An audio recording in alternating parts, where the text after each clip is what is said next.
Hello दोस्तों, जय माता दी। गुड मॉर्निंग, नमस्ते, सलाम, सत श्री अकाल। कैसे हो आप लोग?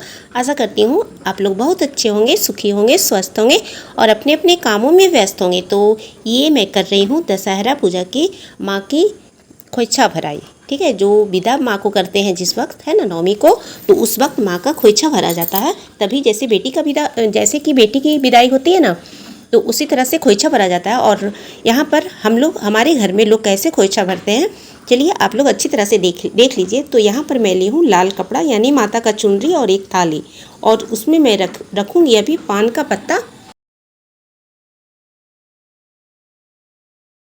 और ये पान का पत्ता आप चारों तरफ बिछा करके, ये 7 होना चाहिए, तो 7 पत्ता इस तरह से मैं अलग अलग करके रखूँगी। ठीक है, तो मेनली ये होता है कि माँ का जो 7 रूप है ना, तो सातों को इस तरह से चढ़ाना होता है। ठीक है, खोइछा भरना होता है। और इसमें मैं जो रख रही हूँ, ऐसे आपकी इच्छा है, आपके पास जितना है, अगर आप मन से श्रद्धा से आप करते हो ना, तो जो आपके पास है वही काफ़ी है। मेनली है कि आपका श्रद्धा होना चाहिए, भक्ति भाव होना चाहिए, बस। माँ भाव देखती है, सामान नहीं देखती है। इतना चीज़ आप पहले ध्यान रख लेना। तो यहाँ पर मैं कुछ नया कुछ ले करके आई हूँ, मतलब हवन के लिए भी। तो हवन हमारी हो चुकी है, और हवन के बाद ही माँ का खोइछा भर करके विदाई किया जाता है। नहीं, पहले हवन किया जाता है, फिर खोइछा भरते हैं, उसके बाद कन्या पूजन करके माँ का विदाई करते हैं हम लोग। तो वो वीडियो भी आप देख लीजिएगा। मैं धीरे धीरे करके सारा वीडियो आपको डालूंगी, चाहे लेट हो या जैसे हो, क्योंकि अभी तो एडिट नहीं कर पा रही हूँ तुरंत तत्काल में, क्योंकि घर में थोड़ा ज़्यादा काम हो जा रहा है ना, तो जिसकी वजह से थोड़ा लेट होगा। तो यहाँ पर मैं चावल में हल्दी मिला ली हूँ। ठीक है, तो चावल सादा नहीं चढ़ाना चाहिए, इतना आप ध्यान रखना कि चावल कभी भी सादा नहीं चढ़ाना चाहिए। आप हल्दी की गांठ रखने के बावजूद भी चावल सादा नहीं लेना। ठीक है ना, तो इस तरह से जैसे मैं डाल रही हूँ ना, आप ध्यान से देख लो। जिस तरह से मैं अपना ये हाथ को दोनों साइड से बंद करके नीचे से डाल रही हूँ, इसी तरह से खोइछा दिया जाता है। और उसके बाद मैं सातों पान का पत्ता में मैं खोइछा दे दी हूँ। इसके बाद मैं रख रही हूँ हल्दी की गांठ है, नहीं अभी मैं कसेली रख रही हूँ। ठीक है ना, तो कसेली आप रख लें, एक एक कसेली रख लें, ज़्यादा कसेली रखने की कोई ज़रूरत नहीं है। और लौंग है तो लौंग आप वो रखना जिसमें फूल बनी हुई हो। ठीक है, फूल वाली लौंग ही रखा जाता है। तो जितने पत्ते हैं सब में आप 2-2 लौंग रख लें। और अब इसके बाद मैं रखूँगी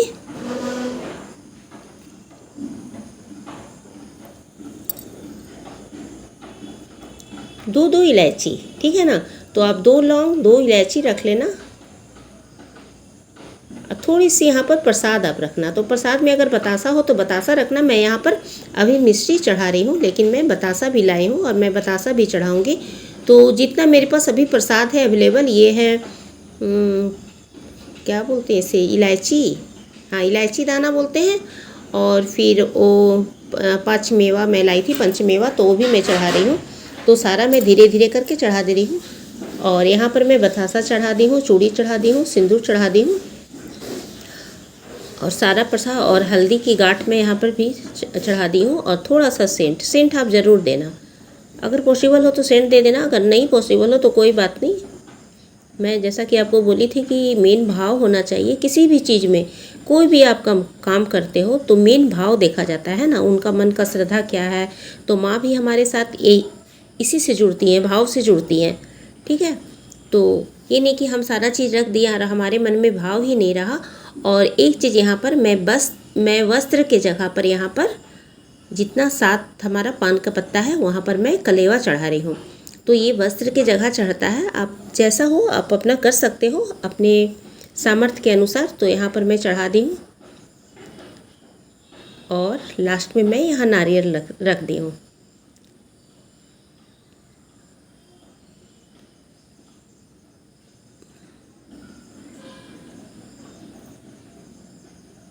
और सारे चीज़ चढ़ाने के बाद जितना आपसे हो सके, अगर आपको दान करना हो तो आप यहाँ पर साड़ी चढ़ा सकते हो, धोती चढ़ा सकते हो। यहाँ पर शर्ट पैंट नहीं चढ़ता है, एक चीज़ का ध्यान रखना कि शर्ट पैंट नहीं चढ़ाया जाता है।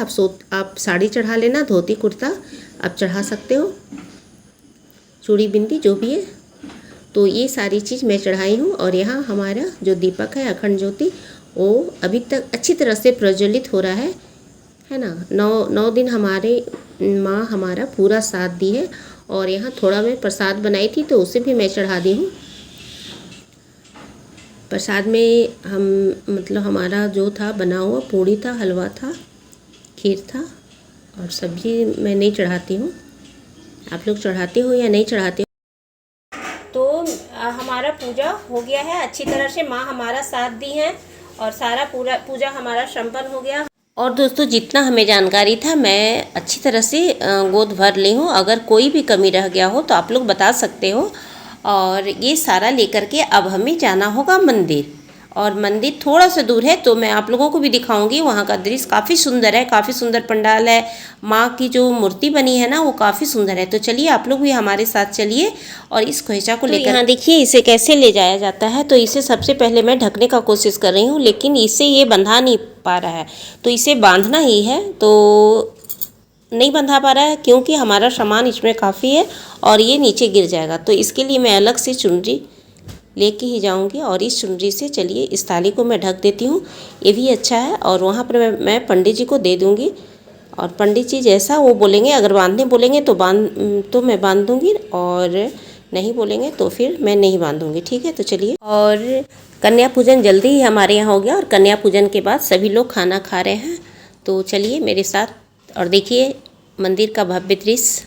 तो यहाँ पर कन्या पूजन हो गया है और देखिए सारा बच्चा लोग इस तरह से खाना खाया हमारा। तो अब आ करके ये सब साफ़ सुथरा होगा। फैन खुला है, फैन बाहर में बंद करो। अब देखिए इन लोग कैसे तंग करने लगा। चलो चलो चलो।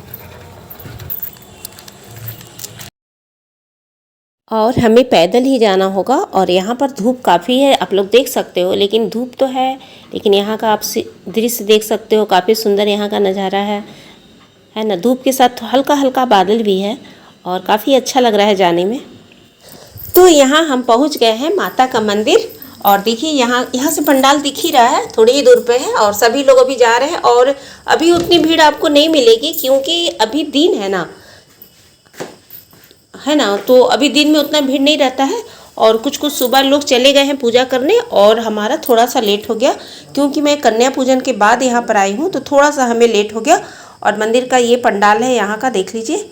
और ये जगह का नाम भी यहाँ लिखा हुआ है, आप लोग देख सकते हो। तो चलिए अब हम अंदर चलते हैं।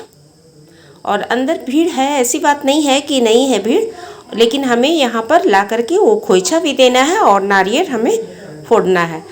तो यहाँ देखिए यहाँ का सजावट सुंदर है, काफ़ी सुंदर है ना। और यहाँ काफ़ी जगह मतलब थोड़ा थोड़ा जगह पर यहाँ पर है, तो मैं सारा आपको दिखाऊंगी। सारा मैं घूमने जाऊंगी अभी, ठीक है। तो सारा का ब्लॉग मैं आपको दिखाऊंगी, सारी जगह का पंडाल मैं आपको दिखाऊंगी। तो ये जो मैं चढ़ाई थी ना, गोद भरी थी, वो मैं पंडित जी को दे रही हूँ। और पंडित जी से मैं यहाँ पर मैं दिया लाई हूँ। तो दिया तो हमें ही जलाना होगा ना, और मैं अभी तक खाई नहीं हूँ। इसलिए नहीं खाई हूँ ना कि हमें थोड़ा सा मंदिर आकर के खोइछा भरना था और वो दिया जलाने के बाद ही मैं खाना खाऊंगी। तो यहाँ पर पंडित जी वो निकाल के हमें दे रहे हैं और नारियल पंडित जी बोल रहे हैं कि आपको खुद फोड़ना होगा।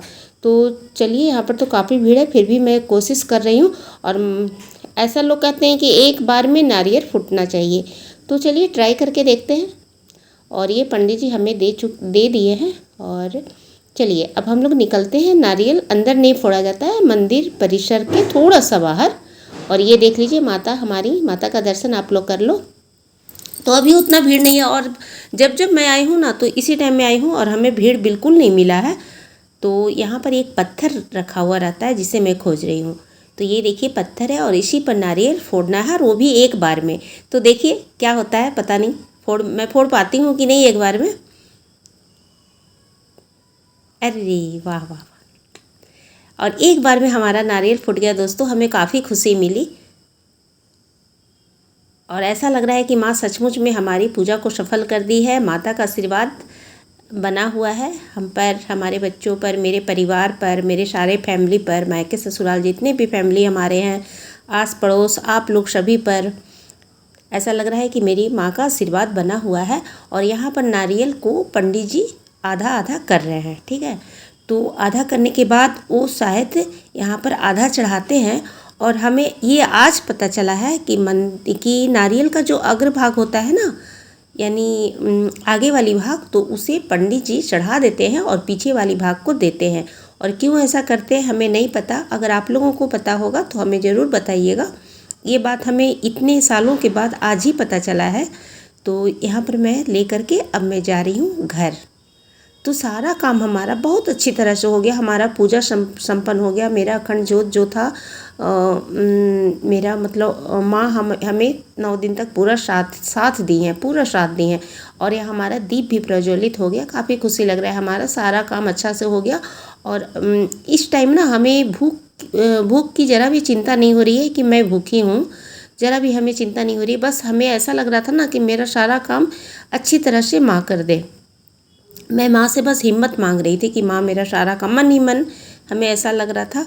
काफ़ी थकने के बाद भी हमें काफ़ी खुशी मिल रही है। और ये खुशी ना आप बाद में, ये खुशी आप नहीं आपको मिलेगी, मतलब जब तक पूजा है तब तक हमें ये खुशी मिल रही है, मैं सच आपको बता रही हूँ। तो अब हम लोग जा रहे हैं घर। और अब मैं जा कर के घर में जो भी हमारा होगा तो चलिए मैं आपको दिखा रही हूँ। और एक बात मैं आपको कह दे रही हूँ, एक बात का ध्यान रखना कि जब आप माँ का खोइचा भरते हो ना तो पूरा चावल नहीं डालना चाहिए, इस बात का आप ध्यान ज़रूर रखना, ठीक है। थोड़ा चावल आप बचा लेना और माँ का खोइचा से थोड़ा सा चावल आप ज़रूर लेना, जिसे कि आप भंडार में रखना। तो हमारे यहाँ अरवा चावल, हमारे यहाँ क्या सभी के यहाँ अरवा चावल ही दिया जाता है। तो अरवा चावल को आप उसना चावल में नहीं मिला देना, ठीक है ना। अरवा चावल को अरवा चावल में ही रखना, बरकत माना जाता है। तो यहाँ पर हमारी पूजा जो है वो मैं संपन्न कर रही हूँ। यहाँ पर जो भी है सारा जो भी नियम हमारा बचा था, माँ से आशीर्वाद ले रही हूँ।